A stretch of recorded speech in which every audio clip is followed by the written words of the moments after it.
Imagine living in a time when questioning the status quo could lead to torture or even death. The Medieval Inquisitions were one of the most terrifying chapters in European history, where fear and suspicion ruled the day. Welcome to History Lab Archives. Today we're delving into one of the darkest periods in history, the terrifying Inquisitions of medieval Europe. We'll uncover the origins, the notorious figures, and the brutal methods that characterize these inquests. In this video, we'll explore the origins of the Inquisitions, the Medieval Inquisition, the infamous Spanish Inquisition, and the Roman Inquisition. We'll also delve into the horrific methods of torture and punishment, the role of witch hunts, and the eventual decline and legacy of these terrifying inquests. If you're intrigued by history's darker chapters and want to learn more about the forces that shaped our world, make sure to like this video, subscribe to our channel and hit the notification bell so you never miss an episode. Let us know in the comments what you think about the Medieval Inquisitions and if there are other topics you'd like us to cover. The origins of the Inquisitions. To understand the full impact of the Medieval Inquisitions, we must first explore their origins and the early motivations behind these fearsome tribunals. The roots of the Inquisitions can be traced back to the 12th century, during a time of great religious and political upheaval in Europe. The Catholic Church, aiming to maintain its authority, became increasingly concerned with the spread of heretical movements. The rise of groups like the Cathars in southern France, who challenged the Church's teachings, prompted the Church to take decisive action to suppress dissent. In response to the perceived threat of heresy, Pope Lucius III issued the papal bull Ad Abolendum in 1184, which marked the formal beginning of the Inquisition process. This decree authorized bishops to investigate and punish heretics within their dioceses. The Church's primary goal was to protect the faith and ensure doctrinal purity, but the methods employed often led to widespread fear and suffering.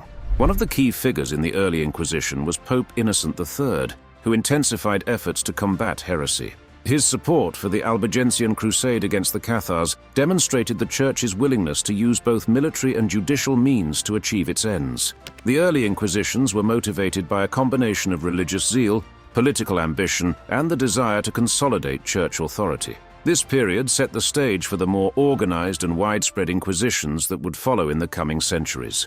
Imagine getting called into the bishop's office and being asked about your reading habits. In the 12th century, that could mean the difference between a quiet life and a very public execution. What do you think were the primary motivations behind the early Inquisitions? Was it more about faith, power, or a mix of both? Let's hear your thoughts in the comments. Primary sources such as the papal bulls Ad Abolendum and records of the Albigensian crusade provide detailed insights into the early Inquisition efforts. Modern historians like Malcolm Barber in the Cathars, dualist heretics in Languedoc in the High Middle Ages, offer comprehensive analyses of this period. Having explored the origins of the Inquisitions, let's move on to the establishment and methods of the Medieval Inquisition, which brought fear and suspicion to everyday life. The Medieval Inquisition. Next, let's delve into the Medieval Inquisition, a time when the fear of heresy gripped Europe and inquisitors wielded immense power over the lives of ordinary people. The Medieval Inquisition was formally established in the early 13th century to combat heresy more systematically. Pope Gregory IX instituted the Papal Inquisition in 1231, appointing inquisitors who operated independently of local bishops. These inquisitors, often members of the Dominican and Franciscan orders, were granted extensive powers to root out heresy. They conducted investigations, gathered evidence, and interrogated suspects, often using severe methods to extract confessions.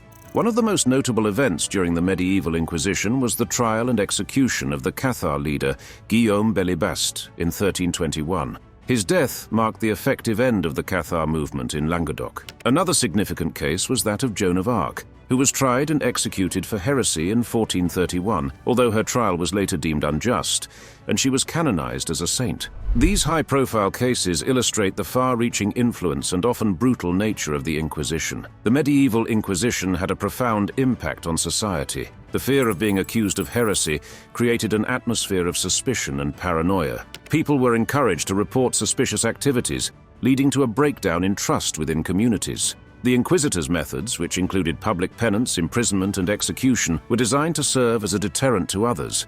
This period also saw the development of more sophisticated techniques of interrogation and record-keeping, laying the groundwork for later inquisitorial practices.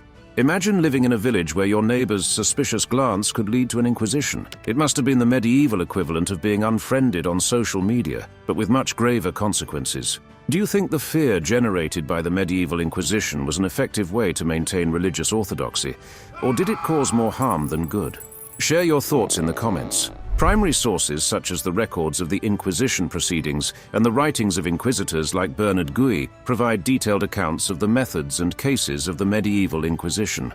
Modern historians like Edward Peters in Inquisition and Henry Charles Lee in A History of the Inquisition of the Middle Ages offer comprehensive analyses of this period. With the medieval inquisitors setting the stage, we now turn our attention to the infamous Spanish Inquisition, known for its particularly severe methods and far-reaching influence. The Spanish Inquisition. Moving forward, let's uncover the Spanish Inquisition, one of the most notorious and feared inquisitions in history. The Spanish Inquisition was established in 1478 by King Ferdinand II of Aragon and Queen Isabella I of Castile, with the approval of Pope Sixtus IV. Unlike earlier inquisitions, the Spanish Inquisition was under the direct control of the Spanish monarchy. Its primary purpose was to maintain Catholic orthodoxy in their kingdoms, particularly focusing on converted Jews, conversos, and Muslims, moriscos, who were suspected of secretly practicing their former religions. One of the most infamous inquisitors was Thomas de Torquemada, who served as the Grand Inquisitor from 1483 to 1498. Torquemada implemented severe methods to root out heresy, including the use of torture to extract confessions. The auto da fe, or act of faith, became a public spectacle where those found guilty of heresy were sentenced, often resulting in execution by burning. These methods instilled fear throughout Spain and beyond, as the Inquisition's reach extended to the colonies in the New World. One of the most notable trials was that of the Spanish mystic and poet, Fray Luis de Leon, who was imprisoned and interrogated for translating the Bible into Spanish. Another significant case involved the trial of hundreds of conversos accused of Judaizing, which led to mass executions and the eventual expulsion of Jews from Spain in 1492. These trials not only suppressed dissent, but also consolidated the power of the monarchy by eliminating perceived threats to religious and political unity. Imagine getting in trouble for translating a book. Today you might just get a stern email from your publisher, but in the time of the Spanish Inquisition it could mean torture or worse. What do you think about the methods used by the Spanish Inquisition? Were they justified in their quest to maintain religious purity, or were they an abuse of power?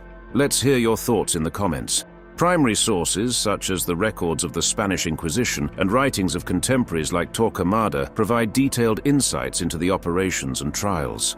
Modern historians like Henry Kamen in The Spanish Inquisition, A Historical Revision, and Helen Rawlings in The Spanish Inquisition offer comprehensive analyses of this period. From the brutal methods of the Spanish Inquisition, we now turn to the Roman Inquisition, which targeted heresy, science, and witchcraft in the heart of the Papal States. The Roman Inquisition. Next, we shift our focus to the Roman Inquisition, a powerful force in the heart of the Papal States that targeted heresy, science, and witchcraft. The Roman Inquisition was established in 1542 by Pope Paul III through the papal bull Licet ab initio. This Inquisition was part of the Counter-Reformation efforts aimed at combating Protestantism and preserving the doctrinal purity of the Catholic Church. Unlike previous Inquisitions, the Roman Inquisition was centralized in Rome and operated under the direct authority of the Pope, with the Congregation of the Holy Office overseeing its activities. The Roman Inquisition was notable for its broad scope, targeting not only heresy but also scientific ideas that challenged church doctrine. One of the most famous cases was the trial of Galileo Galilei in 1633. Galileo was accused of heresy for supporting the heliocentric theory, which posited that the Earth revolved around the Sun, contradicting the Church's geocentric view. The Inquisition also pursued cases of witchcraft, reflecting the widespread fear and superstition of the time. The methods employed included interrogation, torture, and public penance to enforce conformity. The trial of Galileo remains one of the most infamous episodes in the history of the Roman Inquisition. Despite his contributions to science, Galileo was forced to recant his views and spent the rest of his life under house arrest. Another notable case was that of Giordano Bruno, a philosopher and former Dominican friar, who was burned at the stake in 1600 for his radical ideas about the universe. These trials not only stifled scientific progress, but also highlighted the Church's determination to maintain its authority in the face of new ideas. Imagine being one of the greatest scientific minds of your time, only to be told by the church, "Nope, the sun does not revolve around you." Galileo must have felt like he was talking to a brick wall. How do you view the actions of the Roman Inquisition against figures like Galileo and Bruno? Do you think their efforts to maintain church doctrine were justified, or did they hinder scientific progress? Share your thoughts in the comments. Primary sources such as the trial records of Galileo and the writings of contemporary observers provide detailed accounts of the Roman Inquisition's proceedings. Modern historians like John Tedeschi, in The Prosecution of Heresy, collected studies on the Inquisition in early modern Italy, and Thomas F. Mayer, in The Roman Inquisition, a papal bureaucracy and its laws in the age of Galileo, offer comprehensive analyses of its impact. From the intense scrutiny of the Roman Inquisition, we now turn to the harrowing methods of torture and punishment employed to extract confessions and enforce conformity. Torture and punishment. Let's delve into the harrowing methods of torture and punishment used by inquisitors to extract confessions and enforce conformity. The inquisitors employed a range of brutal methods to extract confessions from those accused of heresy. Common techniques included the strappado, where the accused was hoisted by their arms and then dropped, causing intense pain. Another method was the rack, which stretched the victim's body to the breaking point. Waterboarding, known as toca, simulated drowning and was a favorite for its ability to induce panic and compliance. These tortures were not only physically excruciating but also psychologically devastating. Punishments for those found guilty of heresy varied based on the severity of the perceived crime and the level of repentance shown. Lesser penalties included public penance, fines, and imprisonment. More severe punishments involved flogging, exile, and in extreme cases, execution by burning at the stake. The goal was not only to punish the individual, but also to serve as a deterrent to others. Public executions, known as auto da fe, were designed to be grand spectacles, reinforcing the Church's power and authority. The use of torture and severe punishment had a profound psychological impact on medieval society. The fear of being accused and subjected to such brutal methods created a climate of suspicion and paranoia. People were often coerced into informing on their neighbors to avoid suspicion falling on themselves. The psychological trauma experienced by the accused, combined with the public nature of punishments, served to instill a deep sense of fear and obedience within the community. This atmosphere of terror was instrumental in maintaining control over the population. Imagine being asked to confess to something you didn't do, knowing that your choices were either a quick but painful death or years of torture. It's like a medieval version of a really bad deal. You're damned if you do and damned if you don't. What do you think about the use of torture and extreme punishment by the inquisitors? Were these methods effective in maintaining religious orthodoxy, or did they cause more harm than good? Let's discuss in the comments.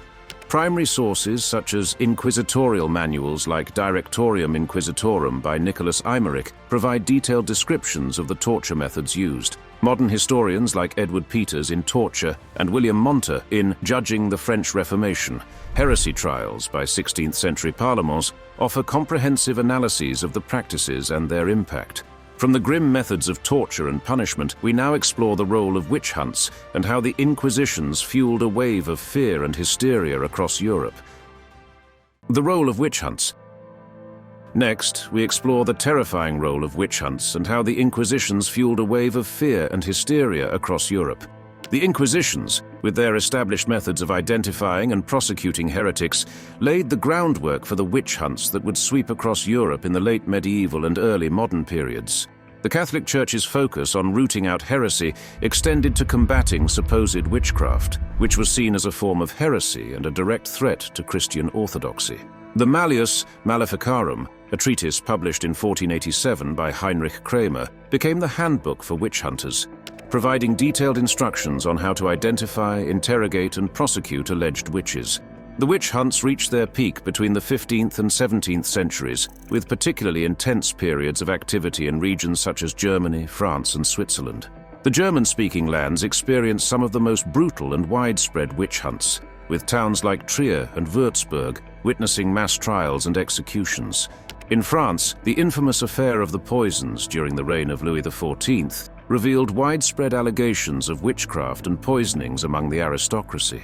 These regions saw thousands of individuals, mostly women, accused of witchcraft and subjected to horrific trials and punishments. One of the most notorious witch trials was the Pendle witch trials in England in 1612, where 12 people were accused of witchcraft, resulting in 10 executions. Another infamous case was the Salem witch trials in the American colonies in 1692, where a wave of hysteria led to the execution of 20 people and the imprisonment of many more. These trials left a lasting legacy of fear and suspicion, with many innocent people falling victim to the hysteria. The witch hunts had profound societal impacts, disrupting communities and reinforcing patriarchal structures by targeting women, particularly those who were marginalized or defiant of social norms. Imagine being accused of witchcraft just because your neighbor's cow stopped giving milk. It's like being blamed for everything that goes wrong in the village, from bad weather to spoiled beer. Talk about a rough reputation. What do you think drove the intense fear of witchcraft during this period? Was it purely religious zeal, social control, or something more complex? Let's discuss your thoughts in the comments. Primary sources like the Malleus Maleficarum and trial records provide detailed accounts of the procedures and beliefs surrounding witch hunts. Modern historians such as Brian Levac in The Witch Hunt in Early Modern Europe and Lyndall Roper in Witch Craze, Terror and Fantasy in Baroque Germany offer comprehensive analyses of the phenomenon and its impact. From the frenzied witch hunts and their devastating effects, we now turn to the decline of the Inquisitions and the enduring legacy they left behind in European history. The decline and legacy of the Inquisitions. Finally, let's examine the decline of the Inquisitions and the lasting legacy they left on European history and society. The decline of the Inquisitions began in the late 17th century and continued into the 18th century, influenced by several factors. The rise of the Enlightenment brought new ideas about reason, individual rights, and skepticism towards institutional authority, challenging the basis of the Inquisitions. Political changes, such as the weakening of the Catholic Church's influence in certain regions and the rise of secular states, also contributed to the decline. Additionally, internal reforms within the Church sought to address some of the excesses and abuses of the inquisitorial system. Despite their decline, the Inquisitions left a lasting impact on European society and legal systems. The practices developed by the inquisitors, such as detailed record-keeping and the use of torture, influenced the development of modern judicial procedures. The Inquisitions also contributed to a legacy of religious intolerance and persecution, shaping attitudes towards heresy, dissent, and religious minorities. The fear and suspicion fostered by the Inquisitions continued to affect European societies long after the formal end of the inquisitorial tribunals.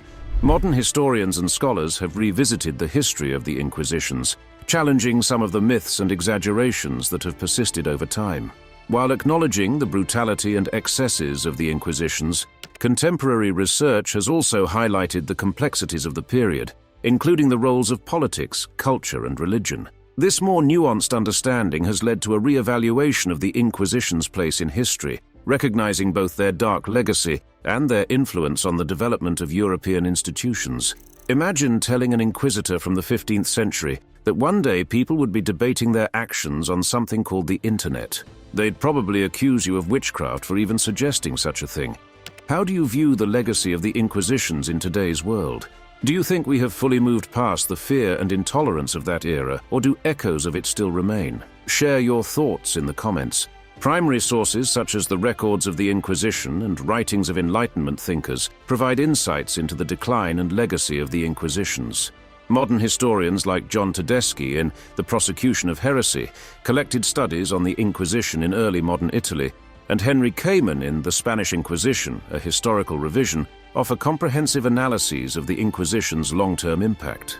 Having explored the decline and legacy of the Inquisitions, let's wrap up our journey through this dark chapter of history with some final thoughts. Today, we journeyed through the lives of some of the most influential tribes in history.